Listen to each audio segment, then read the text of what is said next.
This is bro. Shimon. Is this you? What me? This. What is it? Oh, during final season, yes. And many seasons, eh? In this season. In this current season. But hey, it's okay. Yo, You y'all know, taught me how to people- die in Cameron basement. Huh? Y'all taught me how to die in Cameron basement. No way. How did You actually, die? you actually have to die. In the school season, you have to die. Yeah. Die. Just. I just death. saw Danny, like, not blinking just for hours. Just, like, not even blinking. You know, second year, they called it the great. Nathaniel calls it the great lock-in. When he genuinely, they thought I disappeared from the earth. They didn't see me. I literally just.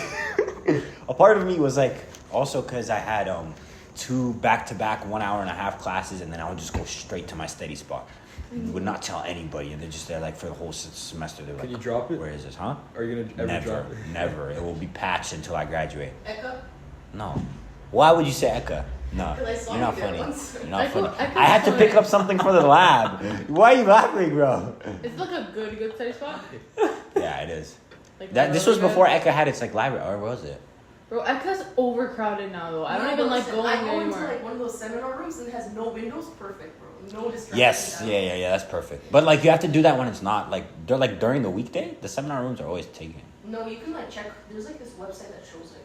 Oh really? Bro, Yes. I swear I went to the like a room I booked, and then There was- somebody's like, nah, like this is my room. I was like, no, it's not.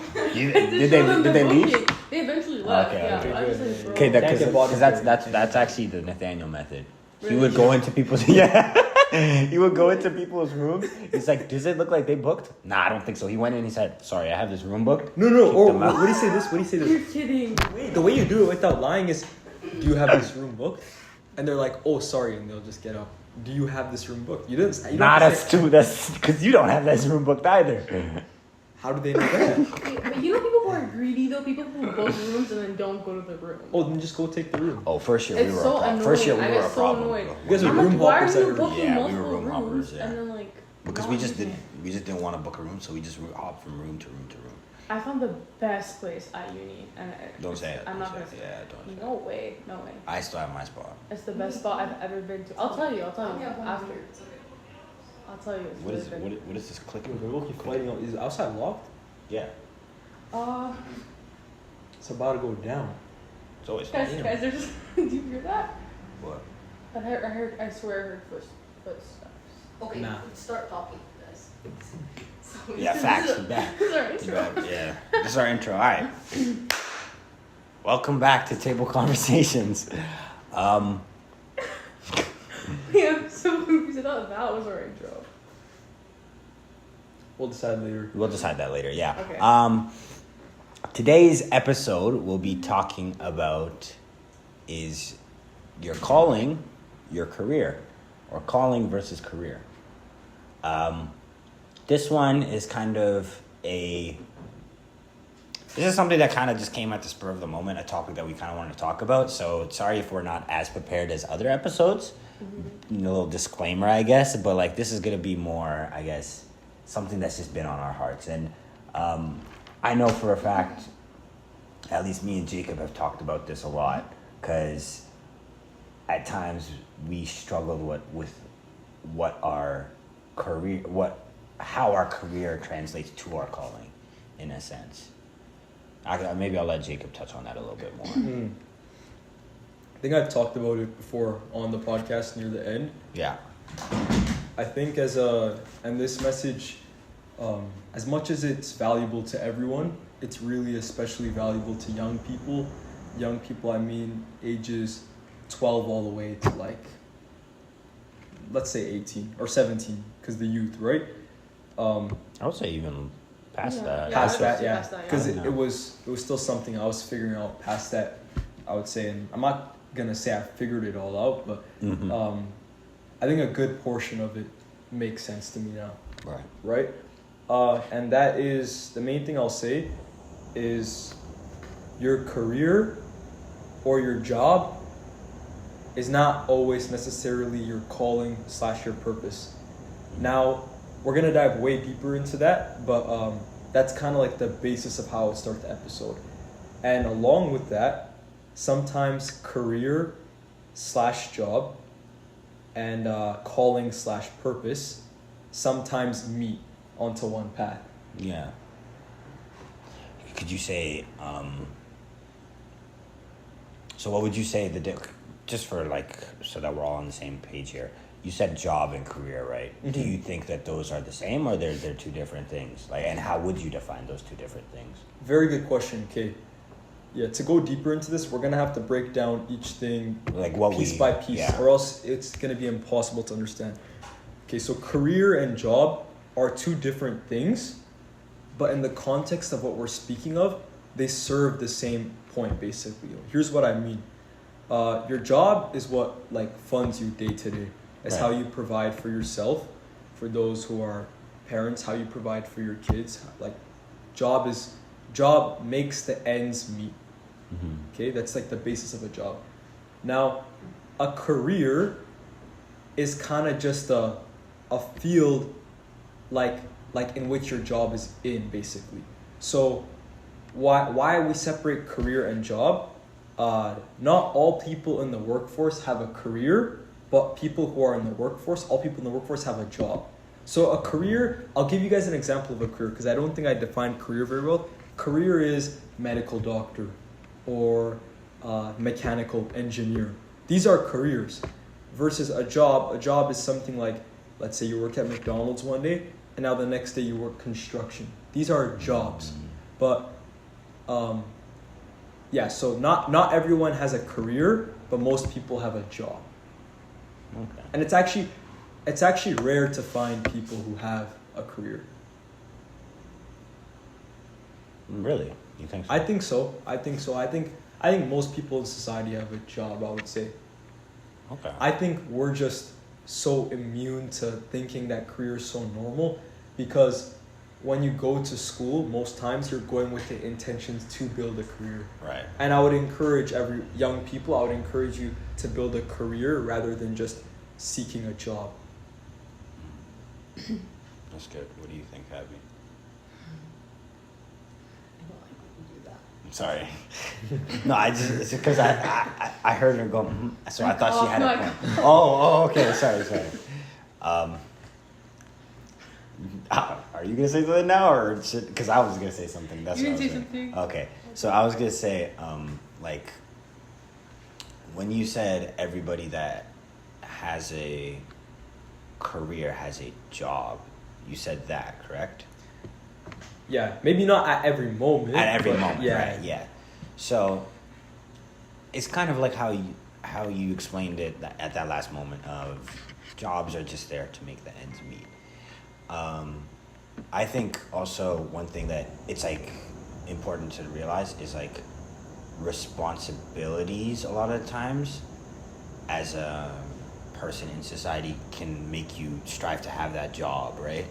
Or the pressures in society can make you want to seek that career, you know what I mean? I think it's really important that people understand that it is okay in a sense to have a job. As much as I encourage people to have a career, it is okay to live a life where what you do for money or whatever is just so that you can make the ends meet. But I do believe that you should, or everybody should always should have focus on their calling as well. Because we're all put in this earth for a purpose. We all have a purpose, and God has designed us to have a purpose. Each and every one of us, right? Each and every one of us are a part of the body of Christ. So how does one do that? How does one focus on their calling and not think too much about the job? Because if you start thinking about the job too much, then I guess you're going to start thinking about the money, because that's the output, right? You're going to think about the money. I believe if you're in a career, usually it's like just because you enjoy the career, usually. Potentially. Some people are like actually just enjoy the career. Some people are... Maybe they thrive in the career. They thrive in the career, right? So how would you separate those two? Well, where would you guys put passion in this as well? Okay. That's a huge one. And I think it's a misconception. I think here's where I'll throw passion into. and I fell for this lie, unfortunately, for a while. I wouldn't call it a lie, but I just don't find it to be accurate. People think that your career or your job, what you go to pursue, let's say through school or whatever, has to be your passion. Right.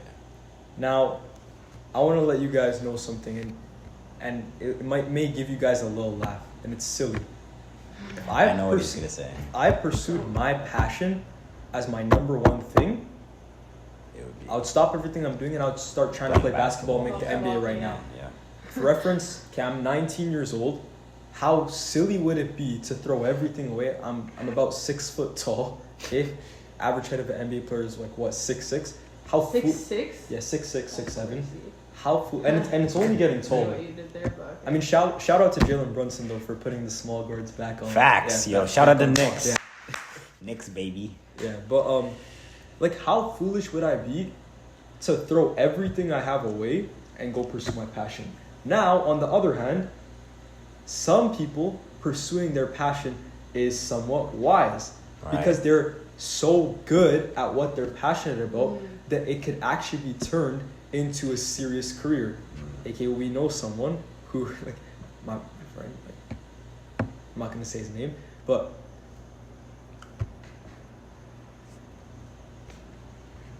Oh, yeah. Sorry. I was like, where who are we talking about? This so-and-so person, That's crazy, by the way, but yeah. he has, and I call it a blessing in his, it's a blessing to him. What he's passionate about, he's really talented at and has put in a lot of hours into, that it can be turned into a career. In that case, go all in.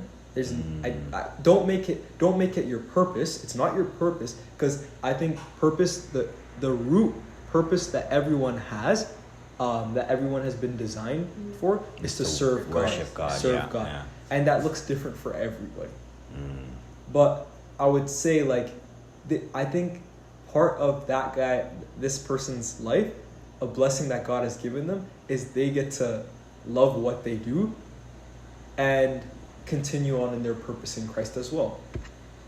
I think sometimes people, there's this like one thing that a lot of people say is like, if you're able to do what you love and get paid for it, you'll never have to work a day in your life.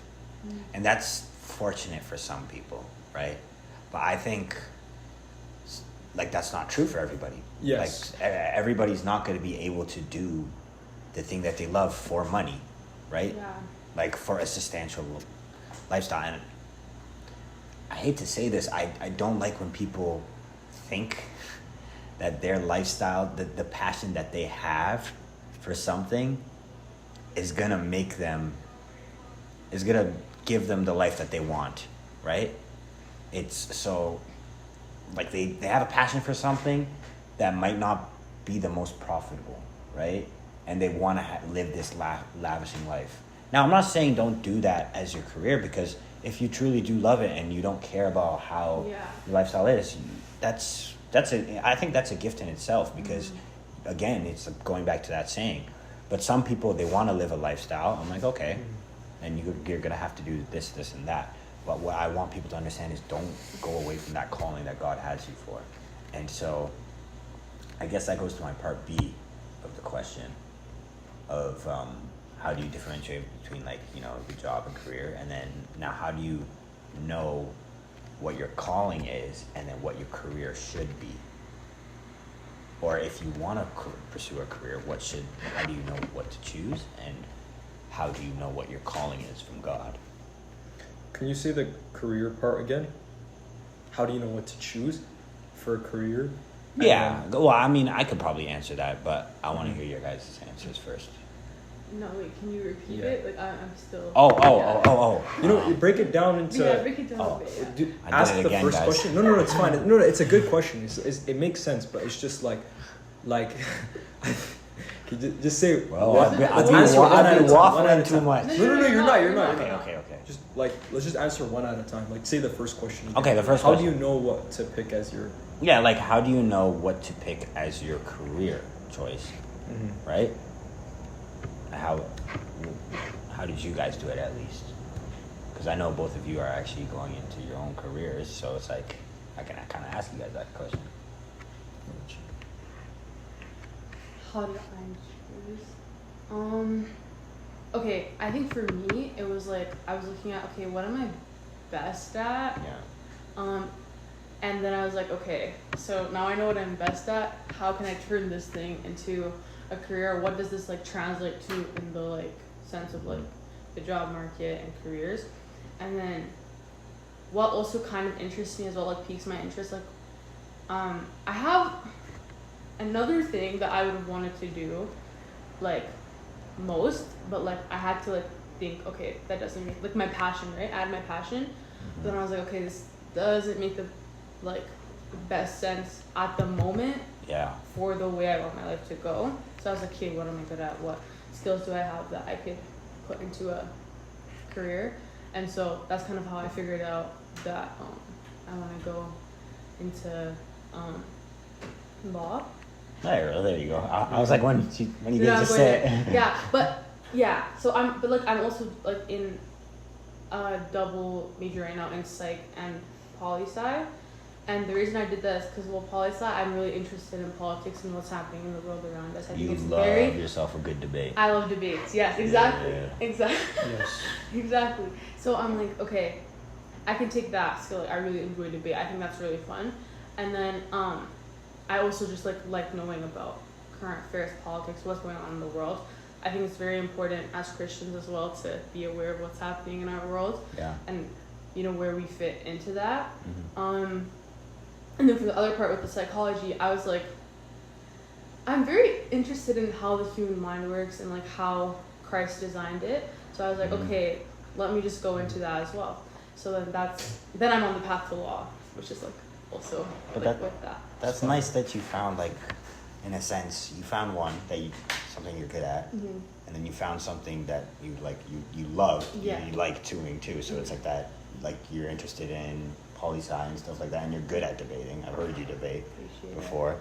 And then you also kind of can intersect that with you wanting to know a little bit about how God made our minds, right? Yeah. In the double segment. So it's like that's really cool, like, way of finding a crossway roads between your calling and your career, in a sense. And honestly, I think I'll enjoy doing that. And then that can help fund my passion as well. Yes. And yes. You know what I mean? Yeah. So it was actually really good. Yeah. I think I used to be really like scared of it, what's gonna happen next. A lot of people are. Yeah. Honestly, yeah. I'm still scared about what's gonna happen next. But I feel like God really helped me like find something that I think I'll be happy doing. And I'm still pursuing my passion, don't get me wrong, I'm not like letting that go. But yeah. Just a little bit. Could you just share, like, obviously, like, we know you a bit more, but to the audience, like, what would you say, like, one of your passions is? I think one of my passions is singing and worship. I just if I could honestly fund my life doing just that, I would. But you realistically, like, if you're a numbers guy, right? If you think about it logistically, like, it's probably not the best choice for me to like just like pursue that, because there's not necessarily like a direct pathway. Yeah. So I have faith that God will help me in that. But at the same time, I want to that's wisdom in a sense. Yeah. It's kind of relating to what I for myself, but I want to hear Jacob's, because Jacob's is really good. Like, this whole like topic and conversation, whenever I talk about it with Jacob, I always come out with something new that I learned. So what about you for that question? How did you pick your career? Yeah. What I will say is, like, I had to pray a lot because I was confused, right? And confusion is not pleasurable, right? But I chose my career by first distinguishing the difference between job, career, calling, purpose, like all these words, passion. All these five, we've talked about these 5 words right so far. Already, right? Yeah. Just first sorting that out. And what I came to a conclusion, God didn't create me to say, oh, you are born to be an engineer. If you try being a doctor, you're on the wrong path. So getting that out of my mind. I thought I fully was under the assumption, it's kind of embarrassing to say, but I was fully under the assumption that God creates, like when I saw soccer players, I was like, or basketball player, I'm like, God created you for this and this alone. I had to get that had to be dismantled in my mind. And once that was dismantled, I went to, okay, more like logistical things. Okay, what do I like? I may not love it, but what is something that mildly interests me, or maybe really interests me, that I can build a stable like income off of, right? Because I believe everyone is called to work. Actually, the Bible says everyone is called to work. Everyone is supposed to work. It harshly speaks against laziness. What's it called? Proverbs 10 verses 4 and 5 says, "He who has a slack hand becomes poor, but the hand of the diligent makes rich." It's very simple and it's very just straightforward, practical. That's what I love about Proverbs, right? It's strictly like it really attacks the issue of laziness.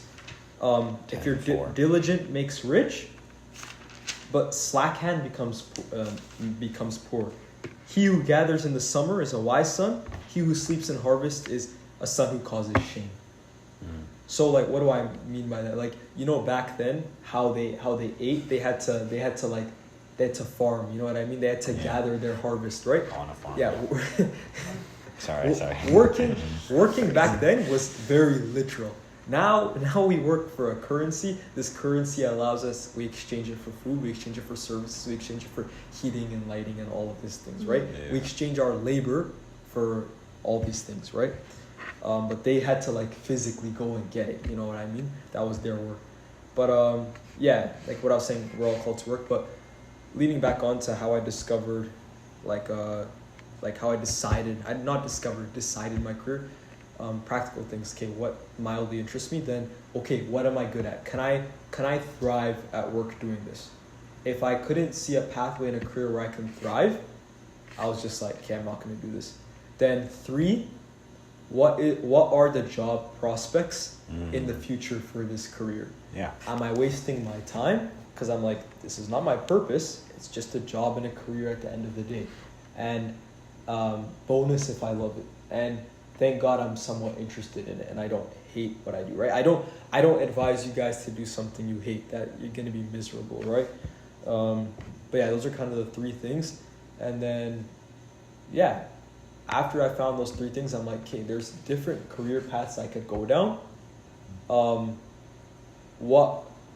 then I just prayed about it from there. And I trusted what God put in my heart. I'm going to go down this path. And I went down this path. I'm pleased with the path I'm going down. For those of you who don't know, I'm a Bachelor of Commerce student majoring in accounting, with aspirations of working in things like, could go down I don't know if you guys will know what this is, but FP&A career or strategy consulting, management consulting. These are all things that interest me, and there's a wide, broad field of careers I can go down with the skills learned from this degree. Yeah, I really like what you said of how you looked at what type of jobs could I obtain with this type of thing. It kind of goes back to that verse where it says, "He who gathers in the summer is a prudent son." Mm-hmm. So he who gathers in, you were prepping in a time when you actually most people don't prep. Yes. Most people are it's whatever, I'll figure it out as I go, right? That's why it says, because in the summer, everyone wants everything cool, but what happens when winter comes, right? So it's that was really wise of you to do. Both of you guys have great wisdom from you understanding okay, can I really make money from this? Is it the best? There's no direct path. Yeah. That in itself is wisdom. Jacob planning in the head in the future, making sure he's okay, is this a job that I could obtain with the skills that I have? That's wisdom. Yeah. I'm really curious though, what made you want to go into Eng? Or this specific type even? electrical Everything. Yeah. Explain everything. Yeah. The same- Explain everything. The same, Yeah. the same question that You asked us, reflect. I want you to reflect Okay. in. I Yeah. want to know. Yeah, fair enough. Yeah, for those who don't know, I'm pursuing a career in electrical engineering. I generally, like, throughout like my years in like secondary school and like primary school and all that, I enjoyed math and I enjoyed like problem solving in a sense. So then I knew it was going to be something like STEM, science related, just some type of, also something math related, right? And I guess my dad being an electrical engineer as well helped with that. I'm not going to say push. He never pushed me to do anything, because what he always used to say is, if I have to push you to something, that thing's not for you. Which is, I advise a lot of parents, like, if you ever have to really push your kid into a career path, that might not be the career path for them, right? Yeah. And it's not worth it to go down one that you're going to be miserable in. Yeah, exactly, right? And so I chose electrical engineering, just based off of the things that I know. And I know also engineering is a type of job that is always going to be needed in an innovative world, because you're always going to need people who are designing things, maintaining things, troubleshooting things, and just making sure everything's up to code and snuff, you know? To put it in very simple terms. But electrical engineering, the reason I chose that, because there's different facets of engineering you can go into. It was not just because of my dad, but like I did like I think it was my second year, I kind of like had a little bit of like experience with the end of my first year, because at the end of the first year is when you choose your programs.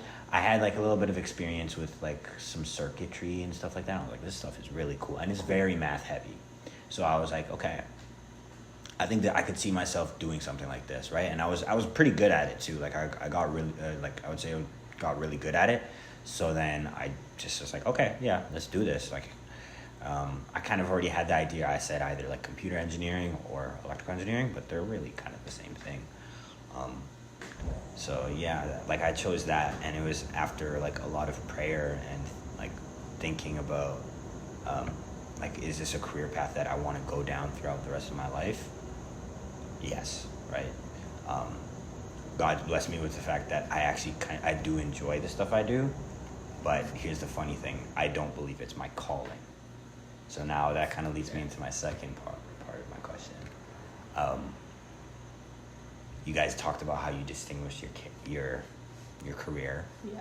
How did you guys, if you do know, how did you guys distinguish your calling from God? This might be the one. Okay. I'm just gonna be outright honest. I don't even think I've fully figured that out. Fair enough. And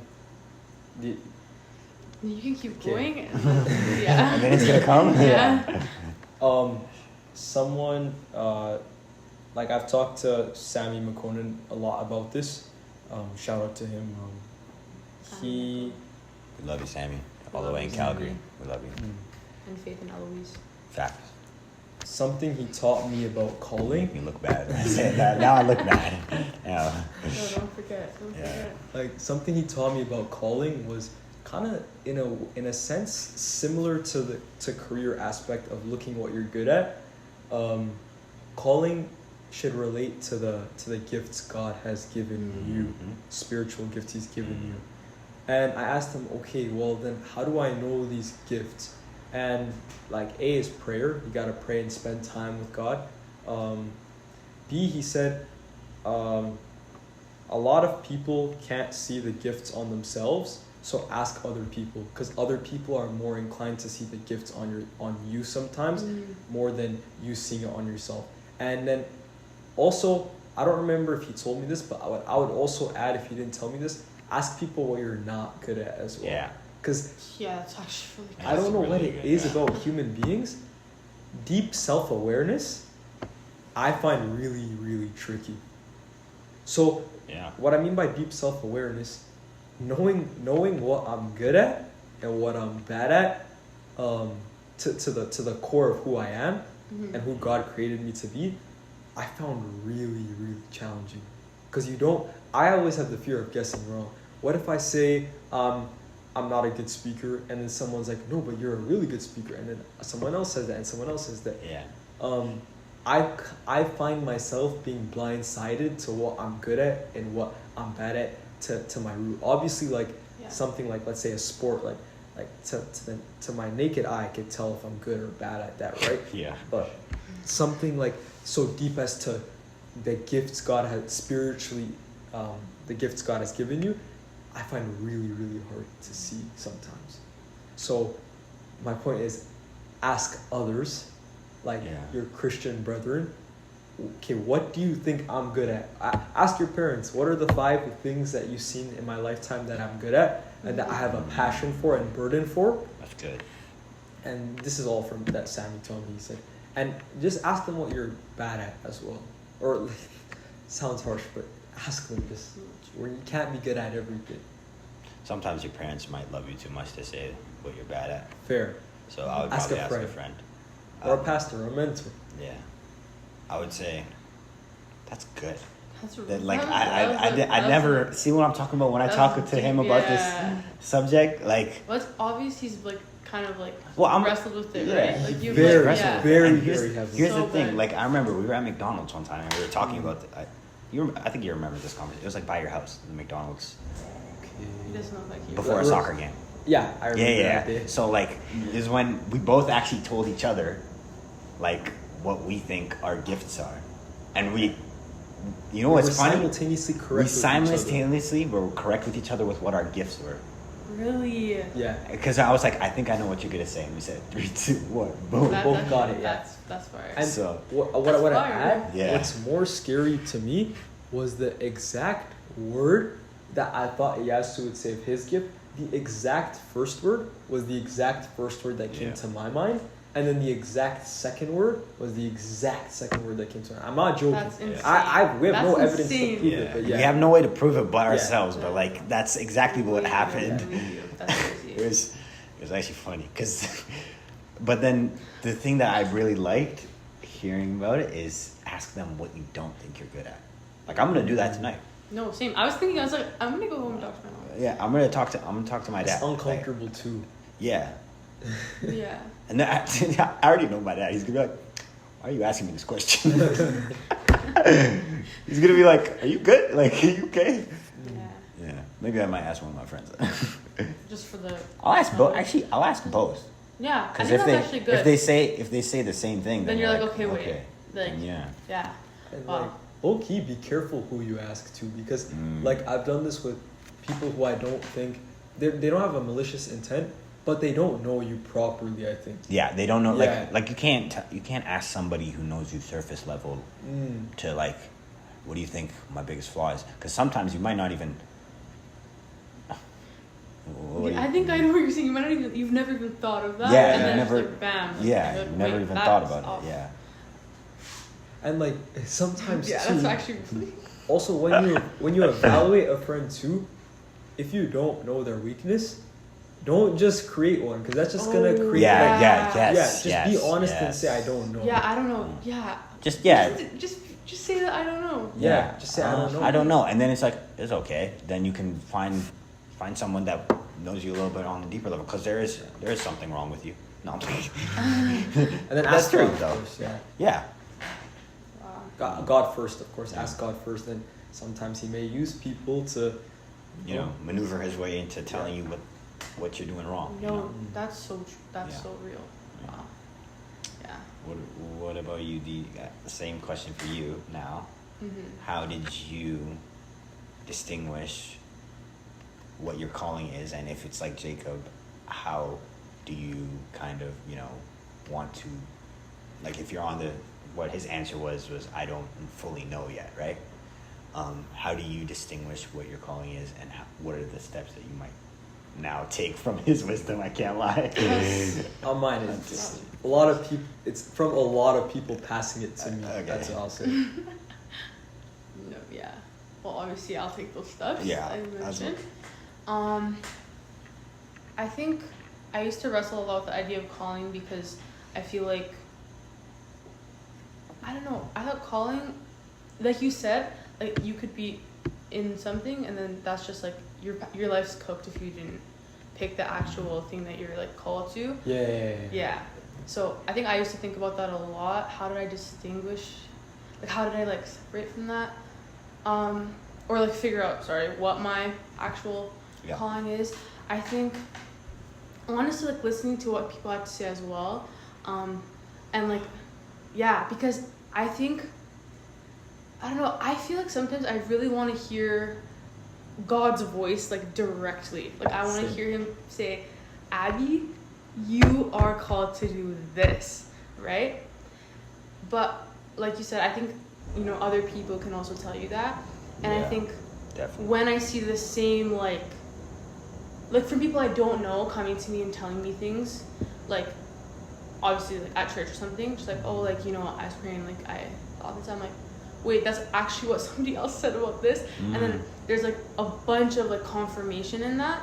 And I'm like, okay, God, like, like I see what you're saying, what you're trying to tell me. Like, you know what I mean? It's like correlations that you never would have seen coming. It only could be from God. It only could be from God because it's like some of these people know me and love me, and some of them don't know me at all, and they're just like, no, like, I just saw this when I was playing. I have a question, like sorry to interrupt, because like now what you're saying could like teach me something huge.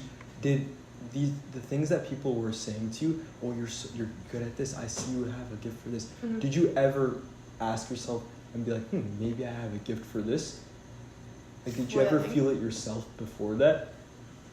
I think kind of, but I think we're our own biggest critics too. So I feel like I was like, you know what, like maybe I just think that, but maybe it's just because I want to emulate this. Does that make sense? Yeah. Like emulate something else. And then I'm like, oh, I don't actually know. If that makes sense. But yeah, then hearing people say it and then praying about it and then hearing more people say it while I'm praying about it, I'm like, okay, like it can only be God, truly. You know what I mean? I feel that. And I also thought like the use of the word calling like only really applied to like pastors or something like that. Yes. For a bit, I used to also think that. I used to be like, okay, if I'm not a pastor, I cannot really be like called by God to this thing. Do you know what I mean? Yeah. But then realizing that, like you said, we all have gifts and we all have things that like God has uniquely put in us to like live out. It's been a really like, I don't know, interesting journey for me and like revelation in that, I think. That's good. Yeah. Did I answer your question? Yeah, I learned something from that actually. Okay. Yeah. Answers my question also about the calling. What about you, Eyasu? Yeah. Throw back. I'm gonna keep mine a little brief because, like Jacob, I'm still trying to figure it out, but I know the idea of it, in a sense, from hearing it from multiple people saying what they believe my gift is. I think the reason I'm saying that is because my gift, it can take me in a lot of different ways. It can take me down the road of, it can take me down the road of straight up missionary work, or it could take me down, literally just down here, like preaching to people over here, or talking to people over here, right? Or this in itself Could be your my calling, yeah. So it's like Tough. That was like, and no, I think Samir is right. Like, just knowing what my gift is has helped me so much in understanding what God wants me to do in this life. Before I was a little unclear because I guess unlike you and Jacob, not to like single you guys out or anything like that, like when I was young, I did hear God like speak to me in a way, and it would like that vision like has always puzzled me for a while, right? And I was always just like puzzled. I was like, how is this gonna happen, right? How and when, Also, I would struggle with when. I would have that problem too. That's really good. Like, but I think coming to the understanding of what he's blessed me with in terms of the gift, because I don't think you can really work for that gift, the gifts that God gives you. You can't work to get, like, I have Can't a even problem. choose them. Yeah, you can't even choose them. I have a problem with people that try and get that spiritual gift. Yeah. Like, they work themselves to a spiritual gift, because that's not you. Like, that's not you, Mud. Like, that's not you, Mud. Like, that's not you, bro. Like, well, like, that isn't you. So you shouldn't try and work to do something that God never designed or planned you to do in terms of the gift that he's given you, right? And no good gift is like bad. That's You know what I'm I mean? saying, I feel like like- we're like, okay, this gift is the best gift Yeah. to serve God with. But I feel like God gives us, like, there's so many different ways we can serve God. Like, I could be like, okay, being a pastor is the best way to, like, live out the call, you know? It's Like, because some people, like, they don't see other people's gifts itself, like, as the output. Yeah. You know what I mean? But here's the thing: you think God sees someone else's gift any more than he sees yours? No. No, it's all equal to like Yeah. it's all equal to him, right? And- He just knew based off of the abilities that we have and the experiences we have, why we would be better having this. we'll be able to, like, carry Yeah. it out, like, more. Yeah. So. Who's able to, in a sense, like that parable that Jesus said, be given something and bring back 100-fold, Yeah. 1,000-fold, 10,000, like 10,000-fold, 100,000-fold. You know? Yeah. Actually, even it says, Sorry, that car Like- took me out. Not the siren video. the engine, huh? Yeah. Like, actually, it says concerning spiritual gifts. It says in First Corinthians chapter 12, verse 11. I'll just read it. It says, and it's talking about a bunch of spiritual gifts for context. But one and the same Spirit works all these things, Yeah. distributing to each one individually as he wills. Not as you will, as he wills, right? So, like, why someone prophesies versus why someone interprets tongues versus why someone has a word of wisdom versus why someone has a discerning of spirits. It's not really I wouldn't say it's even for us to answer or to even comprehend, but it's as the Spirit wills, right? Or why someone has many of these gifts and why someone only has one. Yeah. But I do believe, as the word confirms, everyone does have a spiritual gift. Yeah. I think that kind of answers all the things that I was kind of thinking about in terms of how can you tell what your calling is? Yeah. It's looking to your spiritual gift. And what yours is, not like Not the what fruit from somebody and not else's the one is you like, want. yeah. What is yours? Because sometimes you can want something and you can be like, I really want this thing, and then it's like, actually that thing was not at all for you, and you just liked it and you thought, you know, that Yeah. was like the best, but you actually don't fit in that, and that's difficult. Yeah. Yeah. I think we can get into another episode about spiritual gifts, Yeah. the purposes of each gift, because another thing that I would hope we talk about, and I'm just going to give a sneak peek, for example, prophecy. There's a distinct purpose for prophecy, Yeah. and how some gifts, specifically tongues with no interpreter, is for the edification of oneself versus prophecy, which is for the edification of the church, right? Yeah. And like we could get into that another time. That's a long concept, a little bit. Mhm. Yeah, I'll just give it to you guys. Yeah, I think that was a great way to end this off on. Yeah, a little teaser for the next for episodes, the maybe next to potential come. ones. Yeah. Yeah, that was really good. We hope that you guys got something from this. Thanks for listening. Bye. Bye.